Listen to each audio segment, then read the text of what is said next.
Hello, everybody, and welcome back to the Cake and Batter podcast. I'm Jake. And I'm Cole. And we are here today to discuss Scream. We are actually back to the good movies this time. Yep. So, I'm sure you guys are happy about that considering our less than 30-minute discussion on Deadly Detention. Yeah, there really wasn't much to talk about when it came to Deadly Detention. It was pretty cut and dry as a bad movie. So, we decided we'd watch Scream, the classic, the OG. Yeah. So, I had seen it before. I haven't, but I know about the plot points of Scream, so I kind of knew more than I should have going into it, watching it for the first time. Yeah, unfortunately it was spoiled for you. Yeah, it was. That sucks. Yeah, but I think it was fun to kind of pick out details and stuff as the movie went on. Like what? For instance, in the beginning, what's the boyfriend's name? Billy? His Billy, and then Stu is Matthew Lillard's character. Yeah. So when Billy breaks into what is her name? Who? The main girl. Oh, Sydney. Yeah, that's what I thought. I just didn't want to be wrong. So when Billy goes through Sydney's window for the first time, and there's that weird scene where they're making out and stuff, it plays "Don't Fear the Reaper." Yeah, I didn't notice that until you said something. I've seen the movie 100 times. Yeah, so it's a really mellow, almost sensual cover of "Don't Fear the Reaper," which is honestly a brilliant way to foreshadow his character. Yeah, because if you haven't seen the movie before, then it's really it's an interesting whodunit. Because it's hard to choose who did what. Yeah, because throughout the movie, you kind of spend that time wondering who Ghostface is. Right. Because, there's points where it seems like almost everybody's a suspect. There's people who are making comments about, how Sydney could be the suspect, but we obviously know that Sydney's not the suspect. Yeah. And then, after she's attacked in her own home and she stays at her friend's house with the deputy, then Ghostface calls her, even though Billy's in jail. Which definitely, there's a lot of things like that really try and hammer home that a certain character is not the suspect as much as they do saying they are the suspect. And there was even a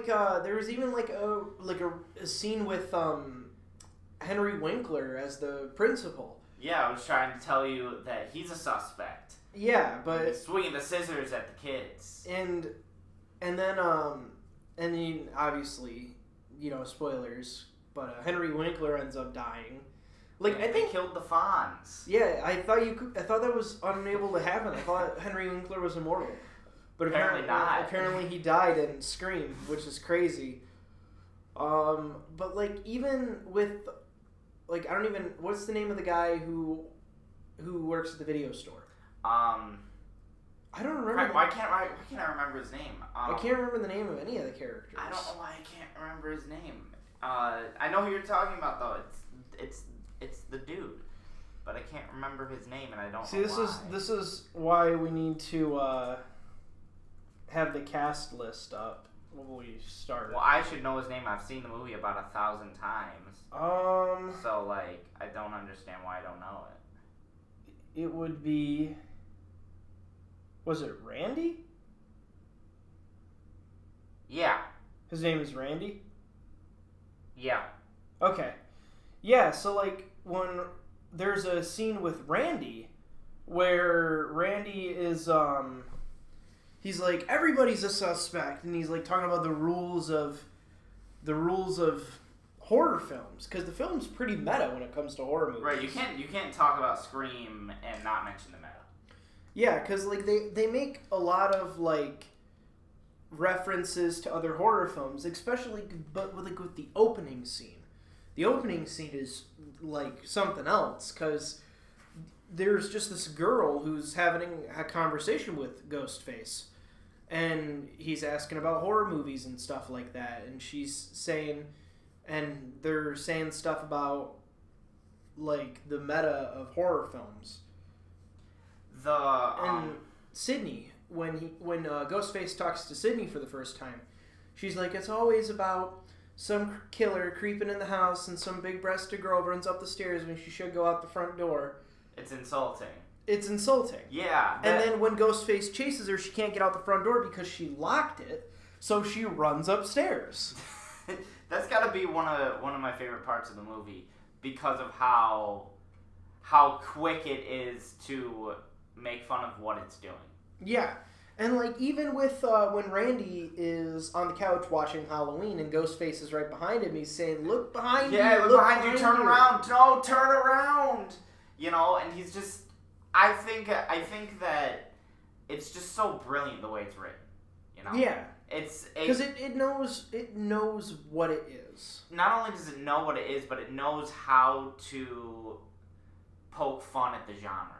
Yeah. Because it's a... But it can still be considered like a serious whodunit movie. Right. So it's very... That's what I was just about to say. It's it very much does the mystery, suspense, and whodunit drama along with... making fun of horror movies itself. Yeah, comedy and satire. It's way better than most films that try to do that. You know. Yeah. Its counterpart, Scary Movie, just is dumb. And that's kind of funny because like the working title for Scream was Scary Movie, which is hilarious. But I guess they just didn't like that title, so they changed it to Scream. I mean, I think it works better anyways. It does work better because Scary Movie, I guess, well, I mean, think about it like this, right? If Scary Movie was the title of Scream, it probably wouldn't feel like a spoof movie. Like, the title wouldn't sound like a spoof title. Right. Even though, true. You know, because Scary Movie is a spoof movie, since that already exists, and we watched Scream probably after we had heard of Scary Movie. Did you watch Scream before Scary Movie? Yeah, I saw Scream before Scary Movie. But you knew Scary Movie existed before you saw Scream. Yeah, I did.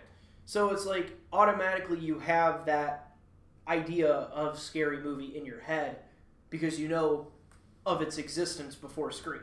Yeah, it's just funny to think about that because if you think of Scary Movie was the actual title, it doesn't, like you said, it doesn't sound like what it is.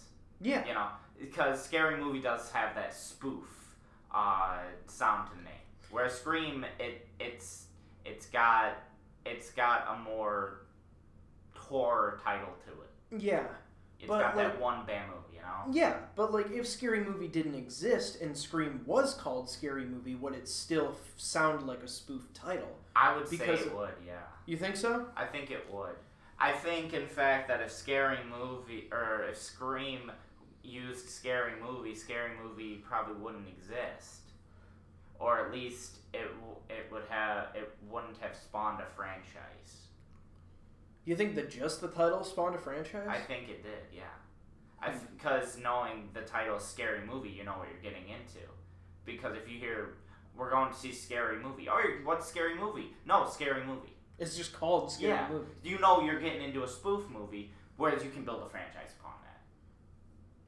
Yeah, I guess I can see where you're coming from with that. But if you build the franchise on, say if it was flip-flopped and they used Scream as for their spoof movie franchise, I don't think it would have worked out. I don't think it would have been as successful. Because it lives on title alone. The scary movies aren't really that great. It's true. I can kind of see where you're coming from with that. That's why they're entertaining, and they're fun to laugh at, but they're not good. But so it's fun. That's why people always say we want Scream humor rather than scary movie humor. It's funny how the two are always, you know, interconnected, yeah. But we got a little bit off topic there. Well, yeah, but I mean, it has to do with the movie itself still, so. That's true. What do you think about the design of Ghostface? I think that it's brilliantly simple, because a lot of slasher movies just kind of like make up their own unique thing. Whereas this is a unique thing, but it's just like the mask, and then it's just all black. But it's so generic. I think it's so generic. Right.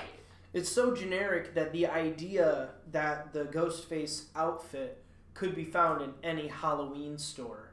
Right. I mean that's what the play in the movie was. Yeah. Because they found it in every. So I think store. based on the writing, I think that's just how. That's just like how the. Oh God. Well, it's like how. Based on why can't I speak? Because you suck. I think it's because, based on the writing, you can't have a elaborately designed outfit for the killer. You have to have true. You have to have a simplistic design that could be found at any Halloween store. And I think if you were to just go with like a Grim Reaper outfit, like just a skull or like bones or anything like that, I don't think it would have held that uncanniness of that like droopy face of the Ghostface mask. Well, I mean, the Scream outfit of Ghostface is based on the Scream painting, right? So That makes sense. It's based on the Scream painting with the droopy mouth and the eyes, and I think itself is a walking reference to meta painting, because that painting itself is Yeah, and it's just called The Scream. Right. So I think it's very intentional to have such a generic thing reference such a generic thing. Yeah. And it's beautifully simple.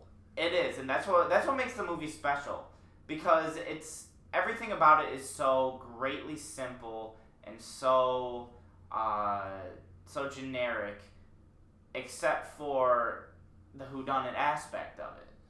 Yeah. They keep everything simple except for the story. And, I mean, there's more to talk about when getting to the sequels, but leaving that aside, the fact that the first movie can be held on its own when they had sequels in mind anyway is a testament to how they saw the franchise as a whole anyway.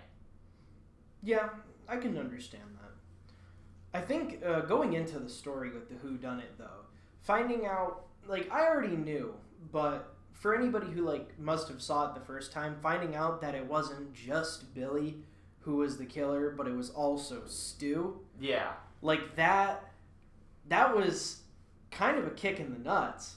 And it was a great one, too. And there was some foreshadowing, too, with the fact that, like, Billy and Stu wore the exact same outfit the first time you see them together. Yeah, you pointed it out to me. I never noticed that either. That's another thing I didn't They wore the exact same outfit.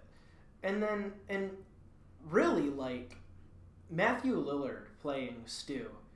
He's such an underrated actor. He's so good. And it's weird because, again, this is the first time I've seen Scream, but the first time I ever saw Matthew Lillard in a movie was when he was Shaggy in the Scooby-Doo live-action movie. And that's crazy because, like, even after that, like, he went on to be Shaggy in all of the animated Scooby-Doo stuff up until, like, recently. Yeah, and to think it started from Scream, right? Yeah. That wasn't his first movie, was it? I don't think it was his first, but I mean, it was his break, right? It was his breakout. And he did such a good job with it. He did. The improv, the acting, the improv he had with some things that happened on set that weren't supposed to, and they just kept it in the movie. It's just wonderful to watch. And it's like, and the thing though that you kind of like think about when you're watching this movie, like going back to watch it again, trying to figure out which Ghostface is who. Yeah, like, that's always fun. When, like, Sidney's being chased by Ghostface, is that Billy or is that Stu? It kind of has to be Stu, because Billy's always there to swoop in to make her believe that it's not him. But then again, when he comes in, he's got the phone. He drops the phone. So, having it tag team, he must have, been on the phone while Stu was... stalking her. Yeah. So, but it's fun to guess who was who and who was doing what. Yeah. Do you think they were always working together, or do you think that they were I think they had to have been. Because like in the beginning too, like who kidnapped the boyfriend? Who tied him up? Was that still Stu, or was that Billy, or was Billy on his own? You know, or like what was going on with that? You know, which did Stu kill the principal? Because Ghostface was taller than the principal, and we know that Stu is taller than Billy. So was that Stu that killed the principal, or was that Billy? It probably was Stu. And did Billy kill the friend? Did Billy kill Stu's girlfriend in the garage, or was that Stu? Because I think that was Billy. Because the guy was shorter. It had to have been Billy because Stu was in watching the movie, getting ready to watch the movie. Yeah. So it's like trying to figure out which Ghostface was who. Even going back and like thinking about the movie and looking at those scenes it's really fun. It gives you one more reason to rewatch it, aside from everything else in the movie just being so fun. There's also a couple times where it's almost impossible to tell who's who. Yeah. Because like when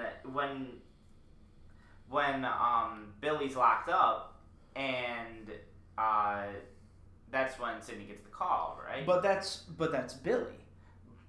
But is it though? I mean, because she said the writing led to believe that though. I mean, because right? she says that you used your only call. Yeah. To get her off the trail. But did he though? Like. Or do you think that was Stu that made the call? Because how would he have the voice changer with him? It could have been in his pocket. Yeah, but he was searched when he was arrested. Then maybe it was Stu. We don't know. Exactly. It's. So maybe Billy could have been telling the truth to her, but it's the fact that like the way that he acted when she thought that up, you know? Yeah. And it's like, and the funny thing is like even they follow the horror rules. Right? Yeah, yeah. Because they couldn't kill Sidney. Right.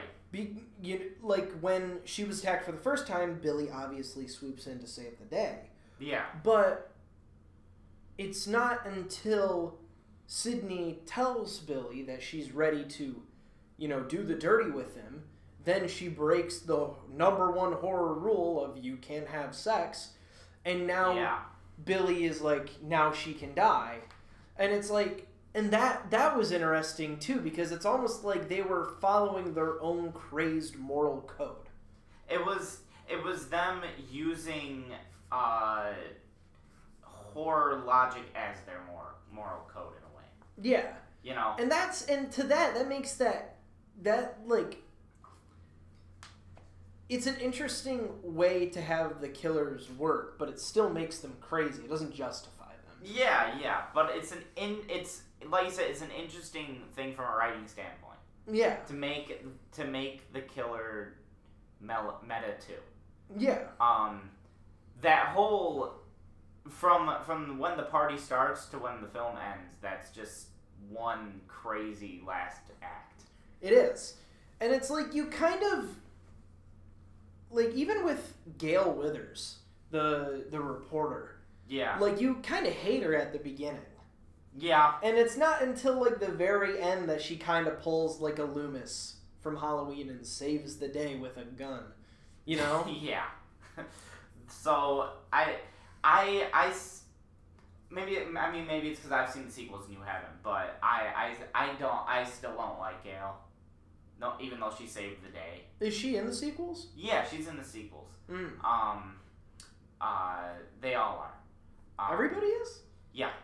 Except for obviously Billy and Stu, they died. Yeah. But I mean like the main cast. Oh, so it's still Randy, Sidney, and Gail that are in the sequel? Mm-hmm. Huh. Well, don't tell me about it. Maybe we'll watch it. Yeah, I'm not gonna. I'm just saying that maybe that's why, because her character arc changes throughout the sequels. Mm. Which makes you go back to the original and see how she actually was. And she saves the day, But it's like she only saves the day to like further for her own career. gain. Yeah. Well, I mean, I'm sure, like, I don't know.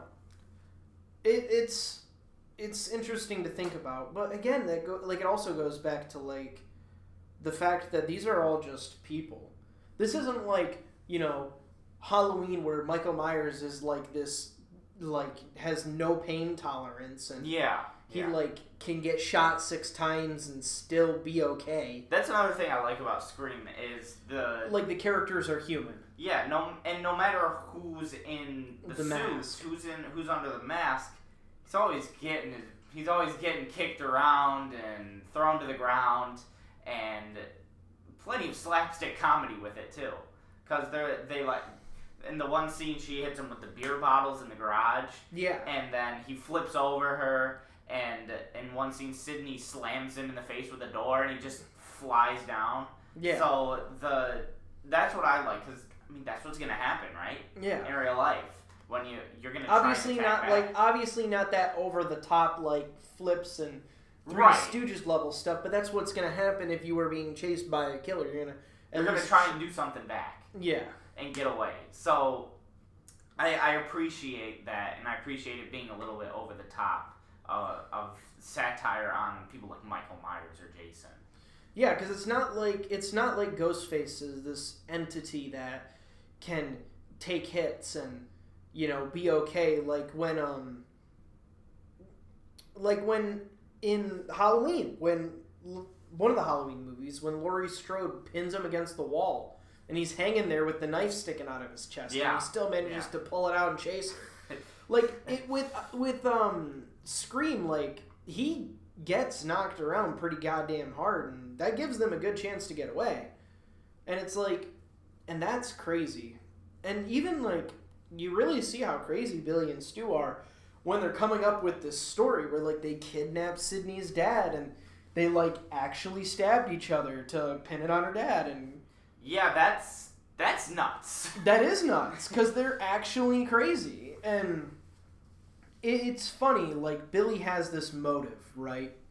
This is just this one big revenge story because Billy's dad was having an affair with Sydney's mom, and Billy found out, and he blamed it on Sydney's mom, so he framed a murder and killed her mom. And now he's doing it again for some reason.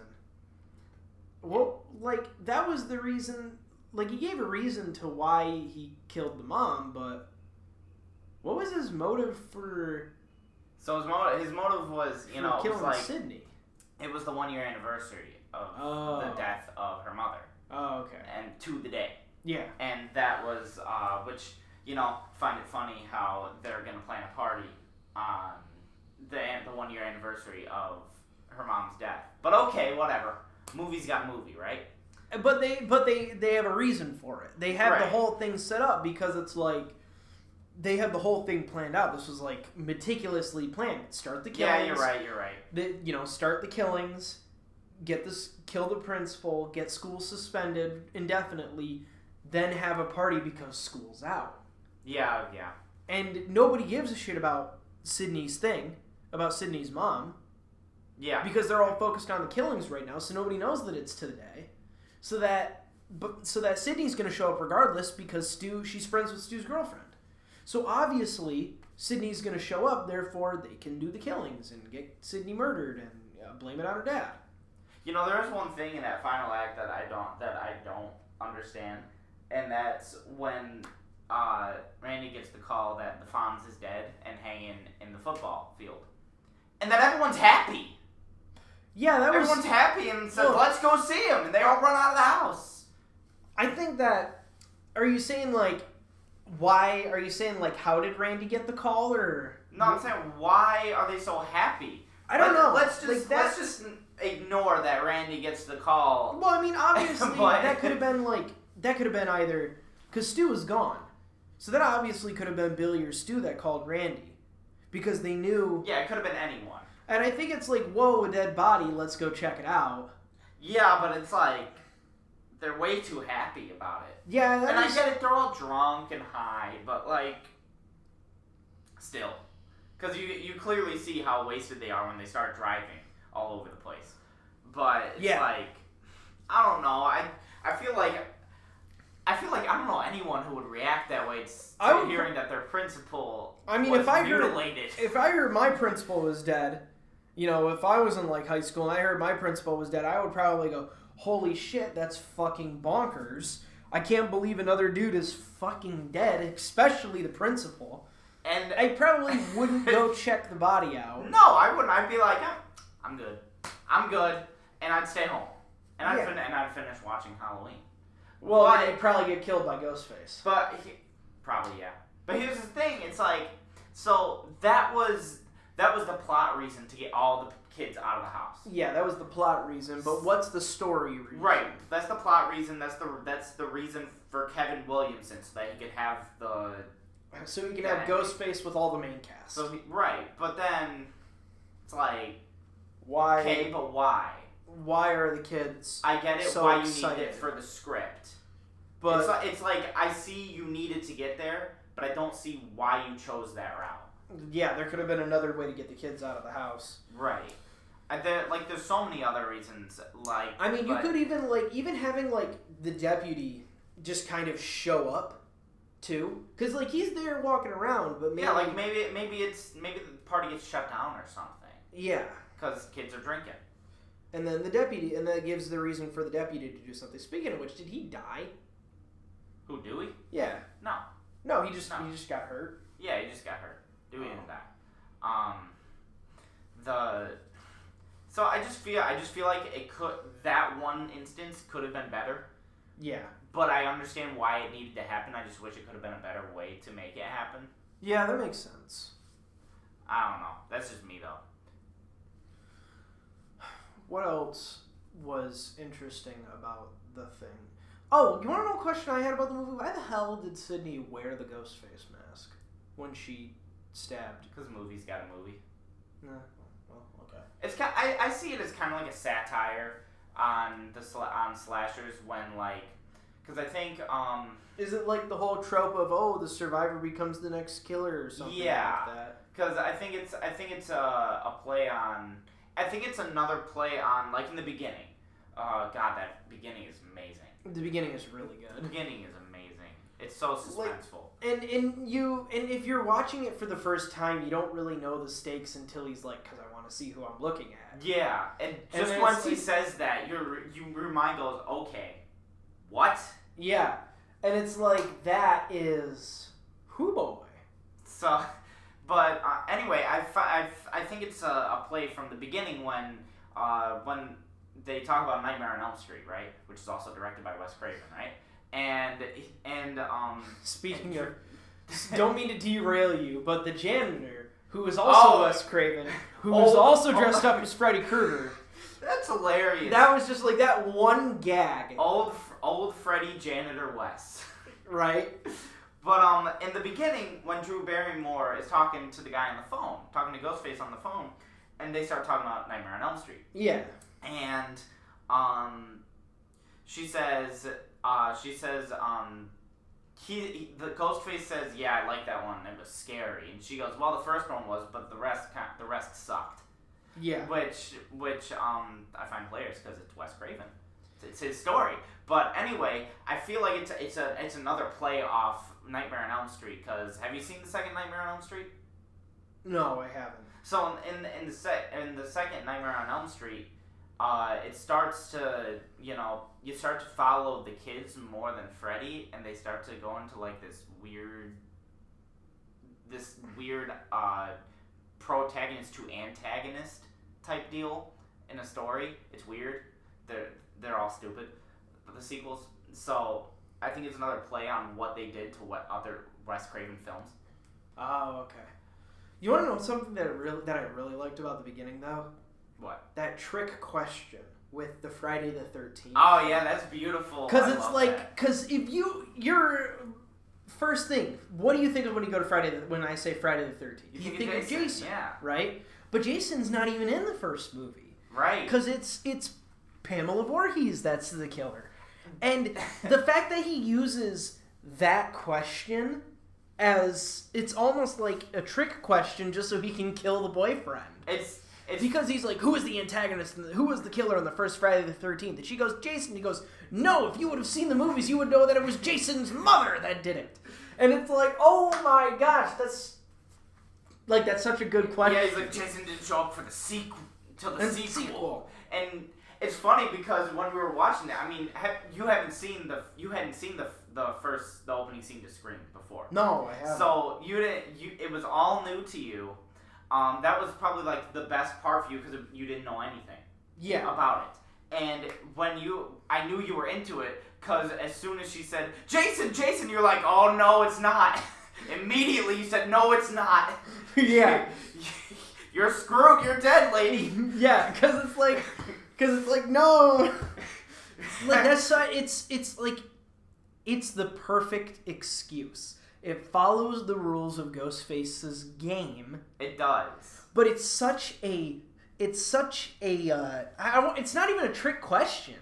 It's a question that is easy to get wrong. Yes. Because obviously you're in a panic. You want to answer the questions as fast as possible because you don't know if you sit there and wait and think about it if you're going to die. So having that question be a question that sounds easy to answer but is easy to get wrong is the perfect question to basically be like, you didn't follow the rules, therefore now I get to kill you. Right. Because he starts with such an easy question. Yeah. With the warm-up round. What was the first question? I don't remember. Why can't I remember? I've seen the movie like 1,000 times and I can't remember. Probably because I've seen it too many times. But he asks such an easy question. Here, while you're saying it, I'm gonna look it up. So he asks such an easy question for her, and she gets it right. And he goes, "See, that wasn't so hard, was it? Now for the real game." And she goes, "No," and then he goes right into another quote unquote easy question. Yeah. And that's what makes the question so much better. Yeah. Because of how easy the first question was, right? Yeah. I can see you looking up. I am looking it up right now. I'm trying to find the question. I can't. I don't know why I can't remember it, but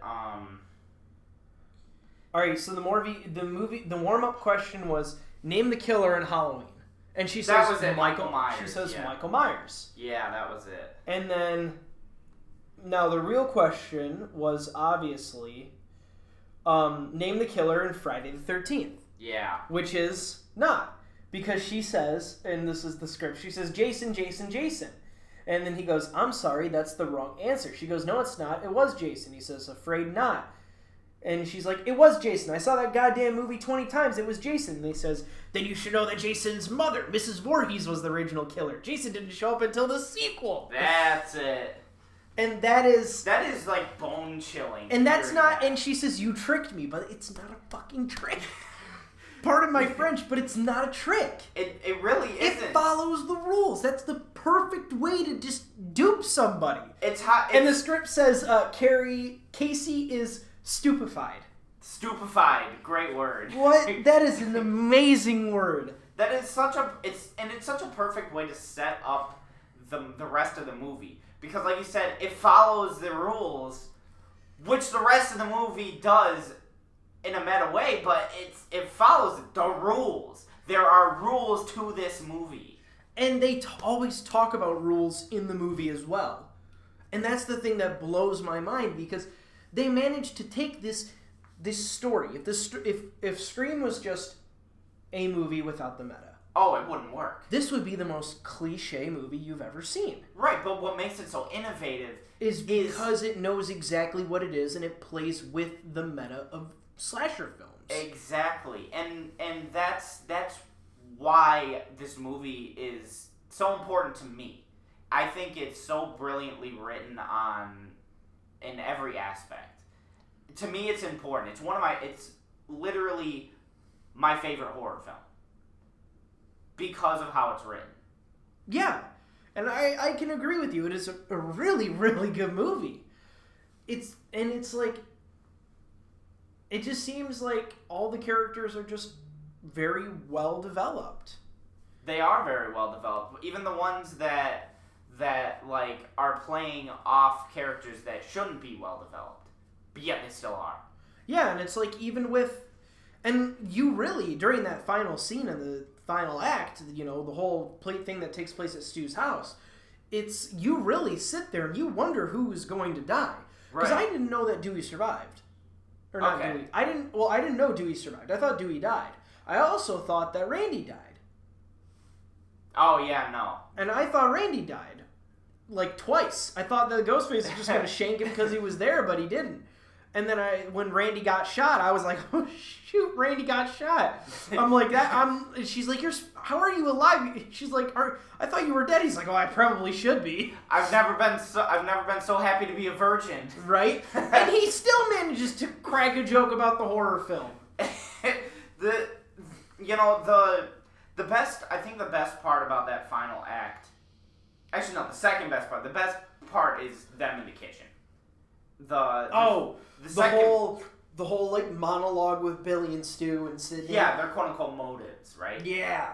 But the second part is Randy and Stu fighting over who's who in front of the house when Sidney's got the gun.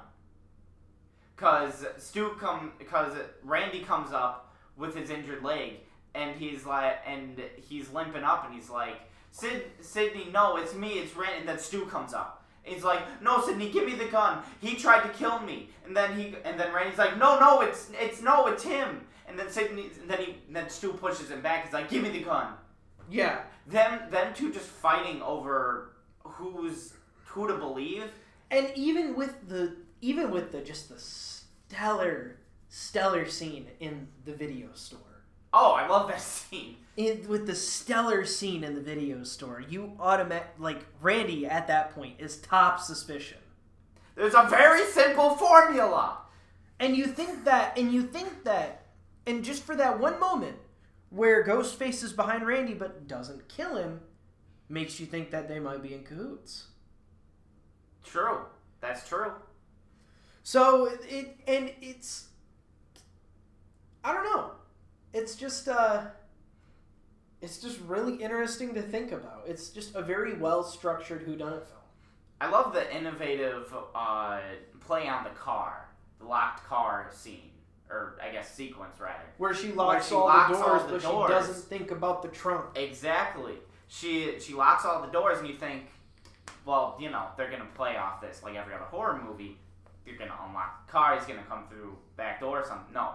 He comes through the trunk. Yeah. And it's like, holy crap. I didn't even think of that. Yeah, right?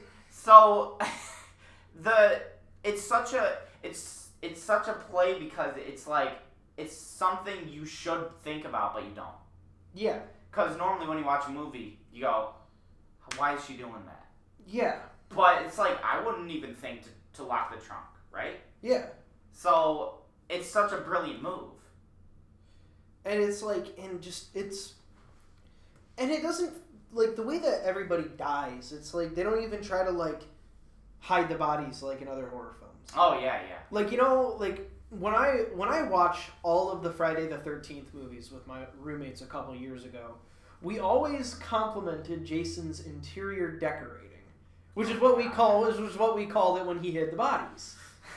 Ghostface doesn't do any of that. No, they just don't care. And it really, and the only reason that they ever find the bodies is just out of circumstance. Yeah. It's not like, oh, I'm trying to run away, open the door, ah, somebody's hanging from the rafters. It's like, I'm trying to get out, I just fell in a boat, and the next thing I see is this girl, my friend, her head is crushed in a garage door, which I don't know how garage doors can be that strong, but yeah, it's a cool kill nonetheless. Well, I mean, there are times when they put them on display, like the Fonz and the girl in the beginning. Yeah, but that's when they have the time. Yeah, when they have the time, they put them on display. Yeah. But other than that, yeah, it's more circumstance. and I like that. I really like it too. It's man, This movie's so great. it's just such a good movie. It sucks that you got it spoiled. I know. Because I wanted to like see your face when you figured out who it was. Yeah. But it's like couldn't do that. But it's okay. We got the sequel. We do have the sequel. And the sequel, actually debatable, is better. You think it's better? It's better. Speaking of the big twist that Randy and Stu are the ones that are killing everybody. Who now? Oh, not Randy. Sorry, Billy and Stu. My bad. I got confused. Because, see, like, Randy and Stu rolls off the tongue, but Billy and Stu doesn't. And it doesn't as much. But when you find out that Billy and Stu are Ghostface, like, even with,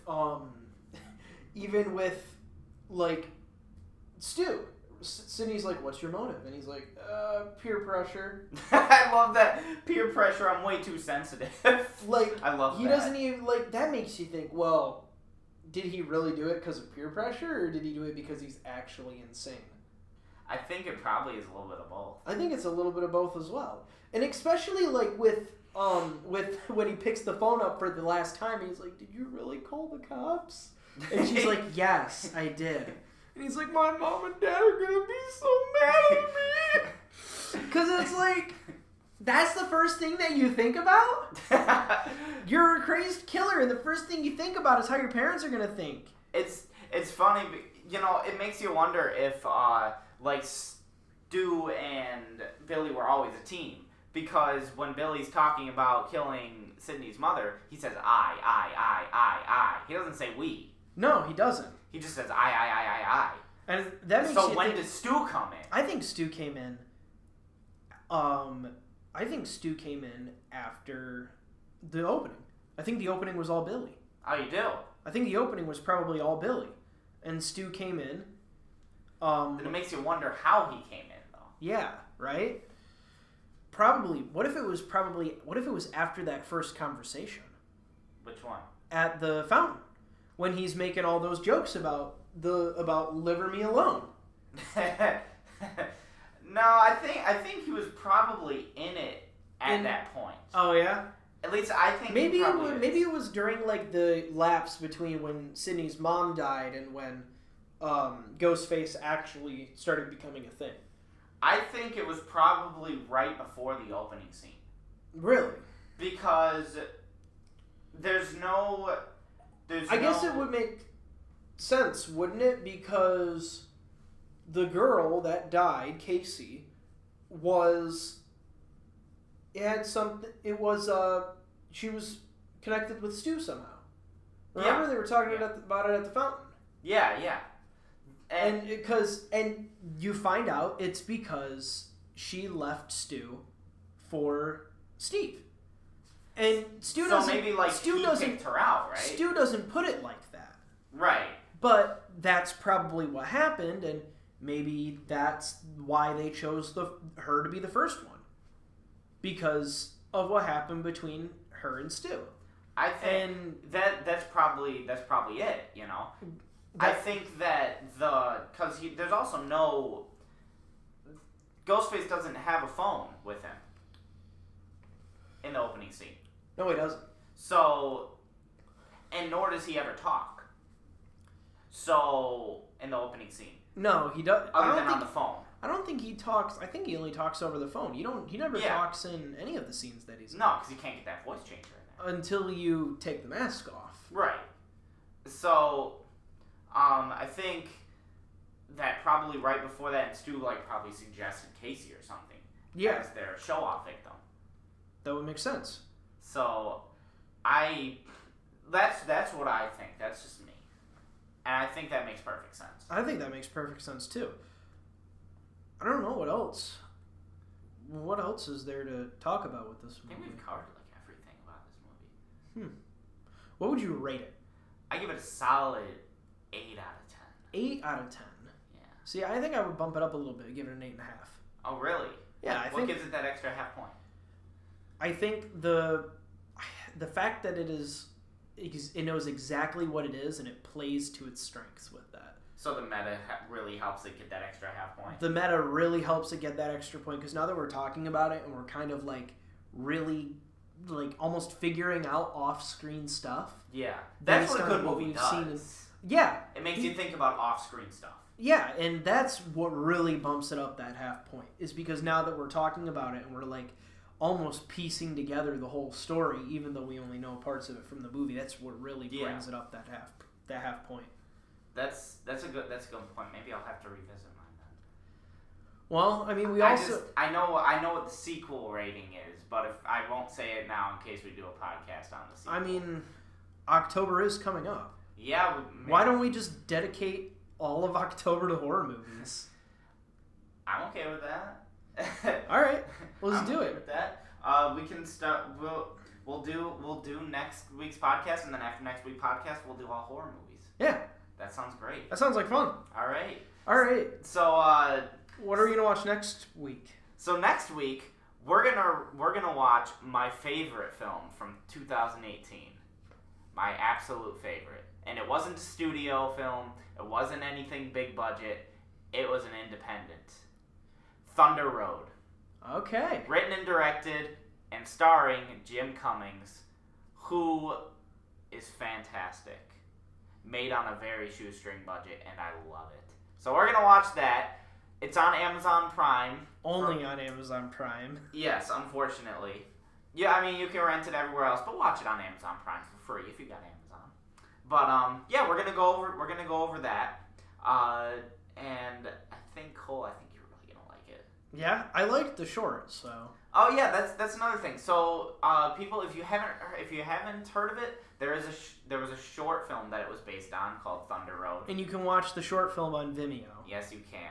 So, highly suggest that, and highly suggest watching the feature on Amazon Prime. So. All right. So next week we'll be watching Thunder Road. Yes. Thank you for tuning in for our great episode on Scream. I'm Jake. I'm Cole. And this has been the Cake and Batter Podcast. Signing out. We'll catch you next time. Bye.